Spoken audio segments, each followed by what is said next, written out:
Alright, սիրելիներ, աղոթքով սկսենք։ Մեր Աստված այսինչ մեծ մենաշնորհում է, որ գտնվենք քո տանդ մեջ, սրբարանում, քո ժողովուրդը հավաքված եւ վայելենք, ստանանք այս շնորհած միջոցը, կարևոր շնորհած միջոցը, որ դու կարգադրել ես, սահմանել ես մեր հոգևոր աճման համար, մեր սրբագործության առաջադիմության համար, ուստի Տեր խնդրում ենք, որ Սուրբ Հոգովդ ներգործես մեր մեջ, լայն բացես մեր սիրտը, լուսաբանես մեր միտքը, քո խոսքը բացես մեր սրտին, եւ մեր սիրտը քո խոսքին, եւ այդ լույսի տակ Տեր հասկանանք այդ գերազանց հոգևոր սկզբունքները, գերակուրները, որ դու պատրաստել ես մեզ համար, եւ զորություն կամեցողություն տաս մեզ,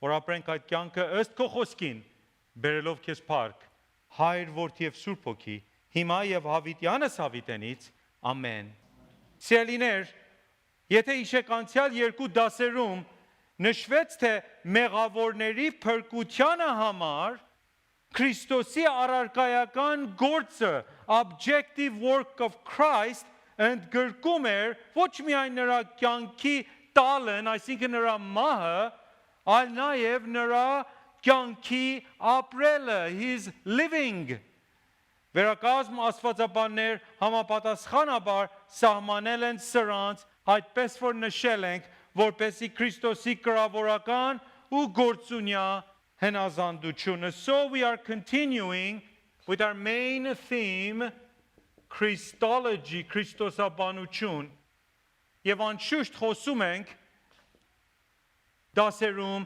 about the active and passive obedience of Christ. Գործունյա եւ կրավորական հնազանդությունը Քրիստոսին է եւ անշուշտ նախ մենք մեր շեշտը դրել ենք իր active, այսինքն կյանք հնազանդություն իր բոլոր կյանքի ընթացքում այդ վարդապետության վրա։ Քրիստոսի գործունյա հնազանդության վարդապետությունը թեպետ հստակորեն ուսուցանված է Աստվածաշնչում, սակայն նկատելիորեն մեծավ մասամբ բացակա է ավետարանական եկեղեցիների ու աստվածաբանների ուսուցումից, հերքելով այս վարդապետության փրկանավորական կարևորությունը, փոխարեն կենտրոնանալով միմիայն Քրիստոսի գործի ժխտական կամ պատշական առումի վրա, այսինքն չարչարանքների ու մահի վրա։ Majority of churches, their focus is mostly on the negative aspect of Christ's work, that is his suffering and death. Այստեղ պիտի գրենք majority of churches focus solely on the negative aspect of Christ's work. Այսինքն his suffering, տառապանքները, sufferings, and finally death. Դրա վրա է նրանց շեշտը եւ իրականության մեջ այդ է նրանց միմիայն շեշտը։ Քրիստոսի գործունյա հնազանդության վարդապետությունը մերժված է, կամ կարող ենք ասենք լավագույն պայմաններում գոնե անտեսված է քրիստոնյաների մեծամասնության կողմից, մասնավորապես դասական, արմենական եւ այդ տնտեսական շրջանային dispensational եկեղեցիների կողմից, նաեւ նրանց կողմից, որոնք ընդունում են այդ նոր ուխտ աստվածաբանությունը, New Covenant Theology, եւ նմանապես նրանցից, որոնք հետևում են անգլիացի հովիվ N.T. Wright-ի եւ ուրիշների նոր ուսուցմունքներին, ժողովրդականորեն ճանաչված որպես Պողոսի վերաբերյալ նոր դիտանկյունը, the new perspective on Paul. All such churches or views, majority, reject or ignore the doctrine of the active obedience of Christ. So, reject or at best ignore the positive, active obedience of Christ. Նույնիսկ մի քանի իբր թե վերակազմ հեղինակներ ու աստվածաբաններ այս վարդապետության դեմ են դուրս եկել, նշելով դրա բացակայությունը Սուրբ Գրքից, ասելով թե այդ վերակազմ վարդապետության մի ուժ հետո ավելացում է եւ ոչ Սուրբ գրային։ Սրանք իրապես խանգարող գաղափարներ են եւ կան մի շարք պատճառներ այսպես կարծիքների համար։ Այս դասում պիտի տեսնենք ու քնենք Քրիստոսի Գործունեայ Հնազանդության նկատմամբ եղած այսպես առարկությունների գլխավոր պատճառները. What are some of the main objections against this doctrine? We're going to examine these. So the main objections against the positive, active obedience of Christ. Նախ, թեև Քրիստոսի գործունյա եւ կրավորական հնազանդության գաղափարը ուղիղ եւ հարմար սահմանումներ են, սակայն մենք ուշադիր պիտի լինենք, որպեսզի խուսափենք որոշ թյուրիմացություններից. Some misunderstandings we need to be careful to avoid. Երբ աստվածաբաններ խոսում են այս բաների մասին, նրանք չեն ակնարկում Քրիստոսի կյանքի տարբեր հանգրվաններին, ժամերին կամ արարքներին։ Իբր թե մինչև նրա մահվան ժամն ու արարքները պատկանում են նրա գործունյա հնազանդության, եւ ապա նրա մահվան ժամն ու արարքները պատկանում են նրա կրավորական հնազանդության։ Ոչ, ինչպես Ջան Մարին է նշում, գործունյա եւ կրավորական հնազանդության միջև տարբերությունը ժամանակաշրջանների տարբերություն չի։ Այն յուրաքանչյուր հանգրվանում եւ ժամկետում եղած մեր Տիրոջ հնազանդության ամբողջ գործն է, որը բացատրվում է որպես գործունյա եւ կրավորական։ Եվ հարկ է մեզ խուսափել սխալ մտածմունքից, թե գործունյա հնազանդությունը վերաբերում է նրա կյանքի հնազանդությանը ու կրավորականը նրա վերջնական չարչարանքների ու մահվան հնազանդությանը։ Հիսուսի գործունյա հնազանդությունն ընդգրկում է նրա կատարյալ հնազանդությունը ծնունդից մինչև ու ներառյալ նրա մահը։ Ինչպես իր մահվան վերաբերյալ Հիսուսն ասեց, թե ոչով նրան, այսինքն իր կյանքը, վեր չէ առնում ինձանից, այլ ես ինքս եմ ինձանից դնում նրան։ Ես իշխանություն ունեմ նրան դնելու եւ իշխանություն ունեմ ինչ։ Նրան դարձյալ առնելու Հովանես 10:18. So his active obedience is his perfect obedience from birth up to and including his death. So we have to be careful. One of the misunderstandings, թյուրիմացություն, շատերը կարծում են մենք ասում ենք, որ իր կյանքը from birth until up to death is his active obedience, and then at death is his passive obedience. Այդ մենք չենք ասում։ Մենք իրականության մեջ, այդպես որ Մարին բացատրեց, from birth all the way and including his death is his active, positive obedience. Եվ իրականության մեջ, it covers the whole time of Christ's life and including his death.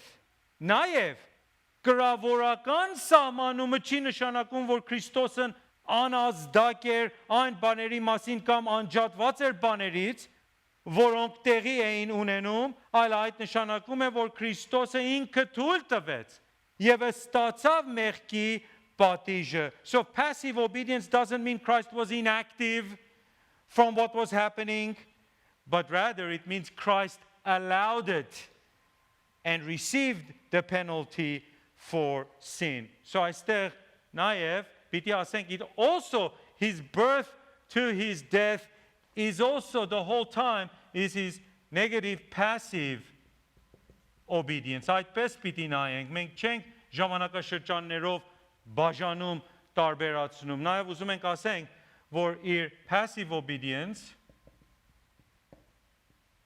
Christ was not inactive, come indifferent. Rather, he allowed it. He gave his life. He received the punishment. Death. Եթե թույլ չեր տվե, եթե չեր ստացե, այդ չեր կատարվի.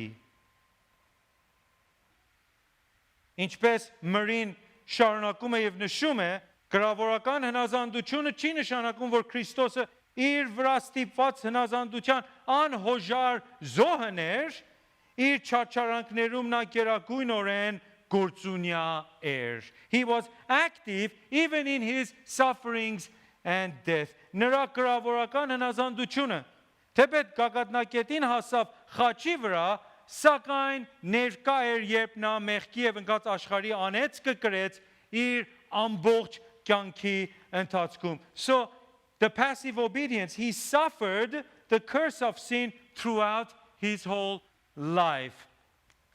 So active obedience, obeyed the law in his whole life. Passive obedience, he bore the curse of sin. Mechki anetska, when? Just on the cross? No, his whole life. That's how we are supposed to look at active and passive obedience of Christ. Իրականում սրանք նույն բանի երկու յուրահատուկ առումներն են. Քրիստոսի հնազանդության ամբողջ կյանքը լինելով Աստծո օրենքի երկպատիկ պահանջի համաձայն, ուղղարարության դրական հագեցումը եւ պատժի ժխտական կրումը. Another way to understand this is we're looking at the twofold երկպատիկ demand of the law. Positive satisfaction of righteousness, negative bearing of the penalty. Another way to look at it is twofold երկպատիկ օրենքի պահանջը demand of the law of God. What are those? The positive is the satisfaction of righteousness.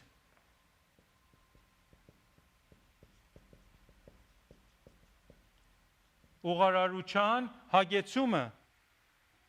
The second aspect, negative, it is the bearing of the penalty. Curse.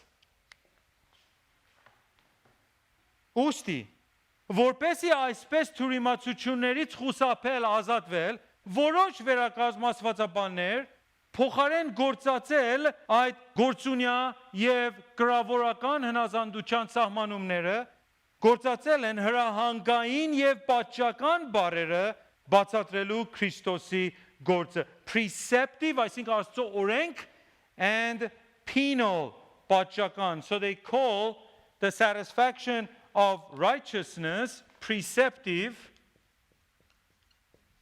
հրահանգային, and the penalty, the bearing of the penalty, penal, պատշաճական, որ թյուրիմացությունից խուսափել. Հրահանգային եւ պատշաճական բառեր, որ այդ էլ ճիշտ է եւ կարող ենք այդ գործածենք, որ չսխալվենք. Նաեւ հարկ է նշել, որ թեկուզ Աստվածաշունչը չի բացահայտորեն անվանում Քրիստոսի գործունեական գրավորական հնազանդությունը, պարզապես ակնարկելով նրա ամբողջ հնազանդության գործին, սակայն զանազան բարերի գործածման միջոցով հենց Սուրբ Գիրքում Քրիստոսի գործի երկու առումներն էլ հստակորեն ներկայացվել են որպես արդարացման էական առումներ, essential aspects of justification. Աստվածաշունչը օրինակի համար փրկությունը ներկայացնում է Քրիստոսի մահվան առումով։ Ինչպես Եփեսացիս 1:7-ում ուր Պողոսը գրում է թե որով ունենք փրկությունը նրա արյունովը մեղքերի թողությունը եւ շատ ուրիշ համարներ ձեր նոթերում գրված։ Բայց այն, այսինքն Աստվածաշունչը նաև մեր արդարացումը ներկայացում է Քրիստոսի կյանքի կամ հնազանդության առումով, ինչպես Հռոմայացիս 5:19-ում, ուր Պողոսը հակադրելով Ադամին ու Քրիստոսին գրում է թե մեկի, այսինքն Քրիստոսի ինչը հնազանդությունով շատերը արդարներ կլինեն, չի ասում մահովը։ Ուրեմն տարբեր բառեր է գործածվում արդարացման վարդապետությունը ուսուցանելով։ Մեկի Քրիստոսի հնազանդությունով շատերը արդարներ կլինեն։ Նաև Եբրայեցիս 5:8-9-ում մենք կարդում ենք, որ թեև որդի էր, այն չարչարանքներից հնազանդությունը սովորեց եւ երբ որ կատարվեցավ, այսինքն երբ որ կատարյալ դարձավ, when he was made perfect, բոլոր իրան հնազանդողների համար հավիտենական փրկության պատճառ եղավ։ Շեշտը հնազանդության վրա է։ Հետևաբար, փրկության կամ արդարացման նկատմամբ այսպես արտահայտությունները Քրիստոսի հնազանդության բոլոր կյանքի սղագրություն կամ արակագրություն են, they are shorthand, ներառյալ նրա կյանքն ու մահը, ենթահողը կարևոր է որևէ համարի եւ հատվածի Աստվածաշնչում, որ այդ ուղիղ հասկանան։ Քրիստոսի ամբողջ հնազանդությունը գործունյա եւ կրավորական մեղավորների արդարացման հիմքն է, որը կուսումնասիրի մանրամասությամբ, երբ տեսնենք արդարացման վարդապետությունը հառաջիկա դասերում, the doctrine of justification։ Ուրեմն, ոմանք ասում են, որ Աստծո օրենքը պահանջում է կամ հնազանդություն, կամ պատիժ, բայց ոչ երկուսը։ Եվ եթե Քրիստոսը արդեն կրեց մեղքի պատիժը, ապա մենք ազատ ենք որևէ ուրիշ պահանջքից, այդ լսացել ենք, չէ՞։ Բայց այս ասելով նրանք խմբում են բոլորին նույն վիճակում, բոլոր մարդկությունը նույն վիճակում։ Ինչպես Լուիս Բրքաֆն է նշում, օրենքի հնազանդությունը վերաբերում էր Ադամին նախքան անկումը, սակայն այդ դադարեց այն պահից, որ նա մեղանչեց եւ ուստի անցավ օրենքի պատժական հարաբերությանը տակ։ Աստված շարունակեց պահանջելով հնազանդություն մարդուց, բայց դրան հավելյալ պահանջեց նրանից ինչ, որ նա վճարե անցյալ մեղքի պատիժը։ Նախքան անկում Ադամն այդ չուներ անելու, բայց հիմա անկումից հետո բոլոր մարդկությունը երկպատիկ օրենքի պահանջքի տակ են, թե ուղղարարություն, այսինքն հնազանդություն, եւ թե վճարել մեղքի պատիժը։ Երբ մեղք մտավ աշխարհը, կյանքի միակ ճանապարհն էր այս երկպատիկ պահանջի հագեցումը։ Ինչպես Վիլյամ Շեդն է բացատրում, սրբությունը մեկ պարտականության տակ է, իսկ մեղքն երկպատիկ պարտականության տակ է, շատ գեղեցիկ։ Գործերի ուխտի տակ, իր սրբության վիճակում, Ադամն Աստծուն միայն հնազանդություն էր պարտք, ինչպես սուրբ հրեշտակները, սակայն անկումիցը կամ անկման պատճառով մեղավոր մարդը հիմա Աստծուն թե պատիժ եւ թե հնազանդություն է պարտ։ After the fall, sinful man now owes God both penalty and obedience. But before the fall, Adam owed God only obedience. Այդ շատ կարևոր է, որ այս ուղիղ հասկացվի այս երկպատիկ պահանջքը օրենքինը։ So before the fall, Adam, partker Աստծուն, owed God what? The positive, obedience. After the fall, sinners owe God not only the positive obedience, but also the payment for sin. կամ penalty for sin, պատիժը. So penalty and obedience both now is demanded for sinful man. Եթե Քրիստոսի նպատակը պարզապես այն էր, որ մեռներ մեզ համար, նա կվերադարձներ մեզ այն նախնական վիճակին, որում Ադամն էր նախքան իր մեղանչելը. Մեր մեղքի հանցանքը կջնջվեր, մենք կազատվեինք հավիտենական դժոխքից, բայց Ադամի նման մենք չէինք ժառանգելու կյանք, չէինք մտնելու երկինք. Նախքան անկումը Ադամի վիճակն այդ էր. Ինչպես Շեդն է նշում, ով որ արդարացնում է անաստվածին, պետք է հիմնադրի թե նրա ազատումը դժոխքից եւ թե նրա մուտքն երկնքի մեջ. Whoever justifies the ungodly must lay a ground both for his delivery from hell and his entrance into heaven. Գրելով գործերի ուխտի պարտականությունների արդիվ A.A. Hodge գրում է, թե Քրիստոսի տառապանքն արձակում է պատիժը, բայց միայն նրա գործունյա հնազանդությունն է, որը լրացնում է պայմանը. His death delivers us from hell. His life, again we're talking about active obedience, earns heaven. So շատ գեղեցիկ. So Christ's death, ինչ է անում, delivers from hell. Ազատում է դժոխքից. His life, ինչ է անում, it earns, merits heaven for us. It earns heaven for us. Նրանք, որոնք մերժում են այս վարդապետությունն, ուսուցանում են, թե Գաղատացիս 4:4-ից 5-ում եւ կարդում ենք, որ Քրիստոսը ծնվեց օրենքի ներքև, օրենքի տակ լինողներին փրկե, ասում են, որ Պողոսը միմիայն խոսում է օրենքի անեծքի կամ դատապարտության տակ լինելու մասին.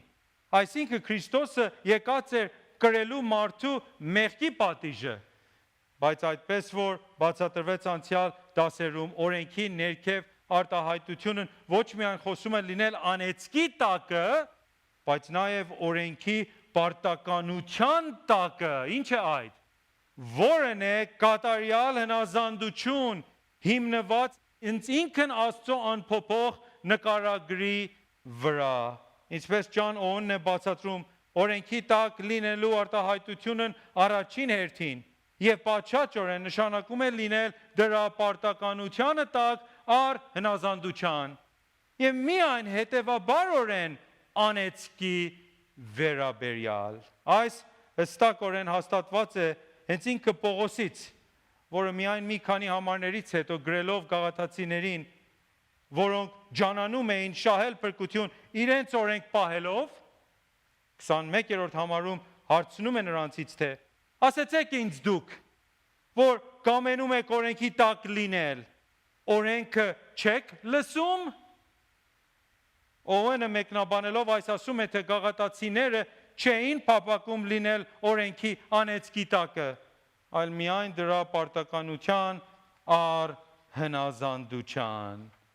Պողոսը Գաղատացիս 3:10-ում արդեն պատասխանել էր նրանց եւ բոլոր նրանք, որոնք փափակում են, ջանանում են շահել փրկություն իրենց անձնական գործերով, ներառյալ բոլոր կրոններ աշխարհում, վկայակոչելով երկրորդ Օրինաց 27:26-ը, թե որովհետև որոնք որ օրենքի գործերից են, այսինքն փրկության համար, անեծքի տակ են, վասնցի գրված է, թե անիծյալ լինի ամեն մարդ, որ չէ կենում օրենքի գրքի մեջ բոլոր գրվածքներումը, որ ամենն անե. You want to be saved by your works?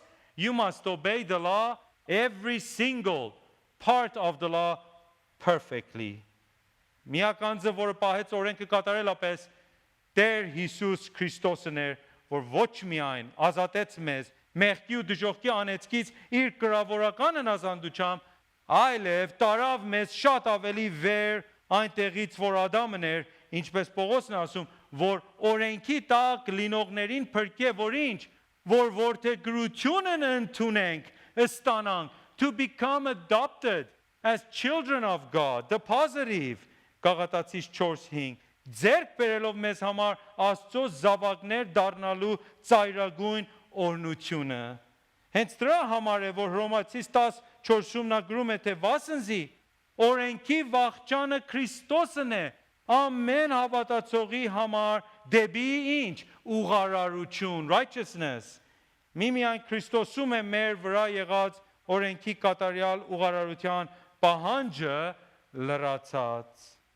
Ուրիշներն ասում են, որ Հիսուսը պահեց օրենքն իրեն համար, որպես մարդ, որպեսի մատուցաներ ինքն իրեն որպես կատարյալ զոհը։ Բայց այս խառնում է Քրիստոսի ով լինելն այն դերի հետ, որ նա հանձն առավ որպես իր ժողովրդի դաշնակցային գլուխը, ներկայացուցիչը ու փոխանորդը, երբ նա կամավորապես անցավ այդ դիրքում, ստացավ մի մարդկային բնություն եւ դրեց ինքն իրեն օրենքի տակը, նա պարտական դարձավ կատարելու այնինչ, որ օրենքն էր պահանջում ոչ իր համար, այլ մեղավոր մարդու համար եւ ուստի լիներ կատարյալ փրկիչը։ Իսկ այդ դրքից ու առաքելությունից բացի Քրիստոսը պետք չուներ վաստակելու հնազանդություն իր համար։ Ճիշտ ինչպես Քրիստոսի մարդկային բնությունը իր աստվածային բնույթի միության շնորհիվ սկսյալ հենց իր մարդեղության պահից երկնքին հարմար էր եւ պաշտվելու ու պատվելու արժանի։ Christ did not need to merit obedience for himself, but for his people. So another objection is here shown to be incorrect. So Christ did not need to merit or fulfill obedience for himself, but for his people. Merit or to fulfill.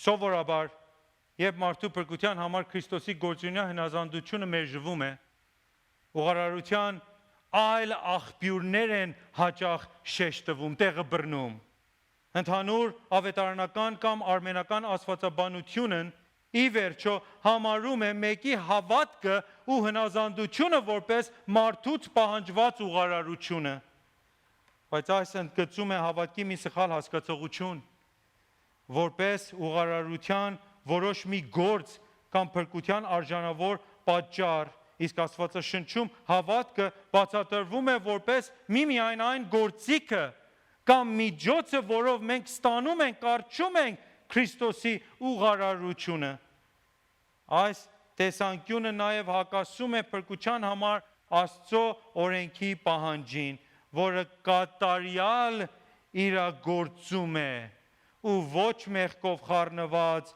բծավորված հնազանդություն. If you're gonna say that our faith and our obedience is something, the righteousness that man needs, then we have massive problem, because that's not what the Bible teaches what faith is. In addition, God demands perfect obedience, not our sin-stained obedience. So people who say we can add our own obedience, that is incorrect. God demands perfect obedience, not sin-stained, բծավորված հնազանդություն, որ այդ ենք մենք անում նույնիսկ հավատքից հետո։ Այս ուսուցմունքի բացակայության նկատմամբ արմենական աստվածաբանների գրություններից Wayne Grudem գրում է, թե ես չգտա, որևէ խոսակցություն Քրիստոսի Գործունեայ Հնազանդության վերաբերյալ Լուիս Սպերի Շեյֆերի 7 հատոր կարգավորված Աստվածաբանությանը մեջ, որն էր Դալաս Աստվածաբանական ճեմարանի հիմնադիրն ու առաջին նախագահը, լինելով Ամերիկայում տնտեսական Աստվածաբանության գլխավոր առաջացողներից մեկը. He didn't find anything said about the active obedience of Christ in the systematic theology of Louis Sperry Schaeffer.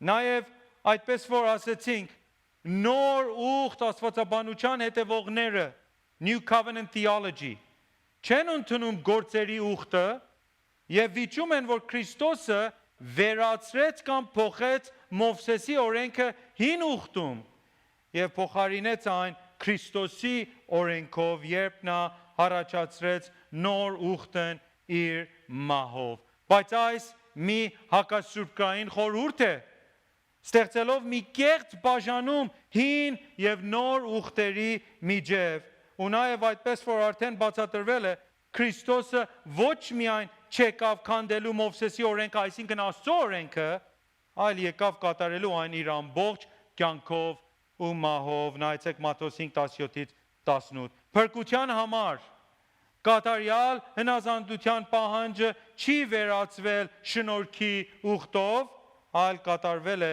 Քրիստոսով իր ժողովրդի տեղը։ Christ did not change or abrogate the old covenant law, but came to fulfill it. So, այստեղ գրենք, Christ did not come to change, abrogate, փոխել, վերացնել, old covenant, Mosaic law, really the law of God, but to fulfill it for us. Նաև այդ N.T. Wright-ի եւ ուրիշների կողմից առաջացած Պողոսի վերաբերյալ նոր դիտանկյունի նկատմամբ The New Perspective on Paul կա մի խառնաշփոթում ավետարանի առթիվ, ուր բացատրվում է, թե Պողոսը չէր սովորեցնում հավատքով միայն արդարացման մասին, Քրիստոսով միայն, որը կատարեց օրենքի պարտականությունները իր բոլոր կյանքով, այլ թե նա խոսում էր մի ապագա արդարացման մասին հիմնված հավատացյալների գործերի վրա։ Այս տեսանկյունը նաև խառնում է արդարացումը վերջնական դատաստանի հետ եւ հստակորեն հակասում է ավետիսին, ինչպես ուսուցանված Աստվածաշնչում։ Հակառակ այս գաղափարին Պողոս օրինակի համար Հռոմացիս 8:1-ում գրում է, թե ուրեմն հիմա դատապարտություն չկա Հիսուս Քրիստոսումը լինողների համար։ Այս չպիտի լիներ պարագան, եթե դեռ մնացած լիներ մի վերջնական ապակա արդարացում հիմնված մարդկային գործերի վրա։ There is no future justification based upon our work. So that's another misleading view. Այստեղ գրենք, there is no future justification հիմնված on our righteousness, on our works, based on our works or righteousness. This is wrong. This is wrong. Ուրեմն տեսնում ենք, որ երկու տեսանկյուններն էլ եւ նման տեսանկյուններ խիստ սխալ են։ Եվ ի վերջո, թեպետ վաղ վերակազմ հավատքի հանգանակներն ու նախադասությունները բացահայտորեն չզանազանեցին Քրիստոսի հնազանդության դրական եւ ժխտական առումների միջև, ինչպես կատարում են հետագա ավելի զարգացած հանգանակները, ինչպես Westminster հավատահանգանակը, որ մենք գործածում ենք օրինակի համար գլուխ 8 եւ 11, սակայն վաղ վերակազմ աստվածաբաններ ու հեղինակներ ճանաչեցին եւ ուսուցանեցին այս վարդապետությունները։ Մի օրինակ, իր առաջին Կորինթացիս 1:30-ի մեկնաբանությանը մեջ հենց ինքը Քալվինը գրում է, թե Պողոսն ասում է, թե Քրիստոսը մեզ համար ուղղարարություն եղավ, որով նա նշանակում է, որ մենք նրա հաշվով ընդունելի ենք Աստծուն, քանի որ նա քավել է մեր մեղքերն իր մահով եւ իր հնազանդությունը վերագրվում է մեզ ուղարարության համար, որովհետև ինչպես որ հավատքի ուղարարությունը բաղկացած է մեղքերի թողությունից եւ մի շնորհալի ընդունումից, մենք երկուսն էլ ստանում ենք Քրիստոսի միջոցով։ Ուրեմն պարզ է, որ Կալվինը համարեց Քրիստոսի գործի երկու առումներն որպես էական մարդու փրկության համար։ Ուստի, ինչպես տեսնում ենք, Քրիստոսի գործունյա հնազանդության վարդապետության ու փրկության գործի հանդեպ դրա կարևորության դեմ բոլոր այսպիսի առարկություններն առանց արժանիք են, անհիմն են եւ իրականում հոսում են թերի աստվածաբանությունից։ Ուխտային աստվածաբանության մերժումից, հատկապես մարդու հետ եղած գործերի ուխտի վարդապետությունը, դրա պայմաններն ու հետևանքները եւ ընկած մարդու հանդեպ եղած օրենքի երկպատիկ պարտականությունները բոլորը մերժում են թերի սխալ աստվածաբանություն։ Ուրեմն խիստ անհրաժեշտ է մեզ համար սիրելի եղբայրքույրեր ամուր կանգնել եւ պաշտպանել փրկության բարի լուրը, հաստատված Քրիստոսի կատարյալ հնազանդության ու զոհաբերական մահվան վրա։ Ինչպես անգլիացի հովիվ Էդվարդ Մոթը գրեց իր շատ հայտնի ու շատ սիրված օրհներգում ապավեն, անգլերենով The Solid Rock 1836-ին, ասելով թե այլ ապավեն ես չեմ ուզեր, բայց Հիսուսի արյունն ու սեր։ Հայերեն թարգմանությունը ցավոք սրտի այստեղ թերի է։ Անգլերենում այս է. My hope is built on nothing less than Jesus' blood and righteousness. Ուստի մենք այս ուղիղ թարգմանել ենք որպես այլ ապավեն չեն բավարար, բայց Տեր արյունդ, կյանքդ ուղարար։ Երկուսն էլ կա այս օրհներգում, մահ եւ կյանք։ Ոչ, չեմ ուզեր ուրիշ խոստում, այլ լոկ անոր անվան հենում։ Ու նաեւ նայեցեք 4-րդ տնում թե ու երբ հնչեն վերջին փողեր, զիս չեն գրավեր մահվան դողեր, զի իր արյամբ սրբված արդար, պիտի գովեմ զինք անդադար։ Հայերեն թարգմանությունը դարձյալ ցավոք սրտի թերի է այստեղ, անգլերենում այս է որպես dressed in his righteousness alone, faultless to stand before the throne. Ուստի մենք դարձյալ այս ուղիղ թարգմանել ենք որպես հակված լոկ նրանով ուղարար, կանգնեմ գահին առջև արդար։ Անշարժ վեմին հենում միայն, ուրիշ հիմեր են միշտ ունայն, ուրիշ հիմեր են միշտ ունայն։ Վերջացնենք աղոթքով եւ հետո ձեր հարցերով այս եւ ուրիշ նյութերի արդի մեր հիանալի Աստված ցավոք սրտի տեսնում ենք, որ այս Քրիստոսի կատարյալ կյանքի վարդապետությունը, դրական իր գործունյա հնազանդության վարդապետությունը բացակա է մեծամաս եկեղեցիներից եւ վարդապետություններից եւ այդ բխում է թերի աստվածաբանությունից, թերի վարդապետություններից եւ ուստի կան զանազան առարկություններ դրա արդիվ, բայց սրանք ամենը անհիմք են, անարժեք։ Աստվածաշունչը ուսուցանում է հստակորեն երկպատիկ օրենքի պահանջը, դրական ուղարարության այդ պահանջը, հագեցումը ու նաև մեղքի անեծքի պատիժ կրումը, որ Տեր Հիսուս Քրիստոսը կատարեց երկուսը իր բոլոր կյանքում, իր ծնունդից մինչև մահ, իր ուղարար հնազանդությամբ եւ իր այդ գրավորական հնազանդությամբ գրելով չարչարանք եւ գագաթնակետորեն մահը այդ բոլորը մեզ համար։ Նա ոչ թե միայն մեզ ազատում է դժոխքից, այլ նա վաստակում է մեզ համար որդեգրություն եւ բոլոր աստվածային օրհնություններ եւ այդ լինելով հավիտենական կյանք երկնքում քեզ հետ։ Ուրեմն Տեր, մենք էլ այդ օրհներգի հետ ասում ենք այլ ապավեն չեն բավարար, բայց Տեր արյունդ, կյանքդ ուղարար, անունդ փառավորվի հիմա եւ հավիտյանս հավիտենից ամեն։